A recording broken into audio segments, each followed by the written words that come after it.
எடப்பாடி பழனிசாமி ஆட்சியில தான் இந்தியாவினுடைய ரிசர்வ் வங்கி சொன்னுச்சு இனிமே தமிழ்நாட்டுக்கு கடன் கொடுக்க கூடாது அப்படின்னுச்சு. ஏன்னு பத்திரிகையாளர்கள் எல்லாருக்கும் தெரியும். இந்த பத்திரிகை செய்தி எல்லா செய்திகளையும் வந்துச்சு. ஏன் வந்துச்சு?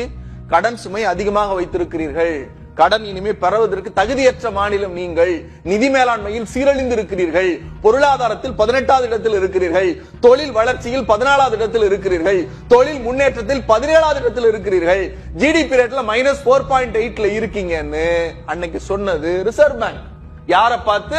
இன்னைக்கு சொல்றீங்கல்ல எங்களுக்கு பாடம் எடுக்கிறீங்கல்ல நீங்கள் நிதி சுமையை அப்படின்னு, அந்த பாடம்லாம் வேற யாருக்காவது எடுங்க. நான் புள்ளி விவரம் சொல்றேன்.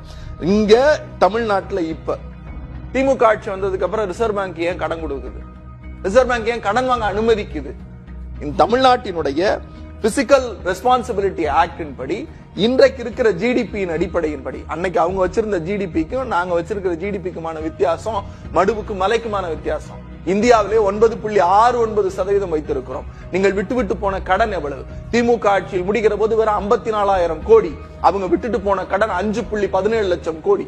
அதிமுக எடப்பாடி பழனிசாமி ஆட்சியை விட்டு போறப்ப 5.18 லட்சம் கோடி. அதை யார் அடைப்பது? அது இல்லாம நான் ரெஸ்பான்சிபிலிட்டி டெபிட், தமிழ்நாடு மின்சார வாரியத்தின் மீது வைத்து விட்டு போன கடன் 4.5 லட்சம் கோடி. விமர்சனங்கள் எல்லாம் கல்டிவேட் பண்ணக்கூடிய இடத்துல ஏடிஎம்கே இருக்குதானே? இல்லங்க, கூட்டணி பலத்தோட இருக்காங்க.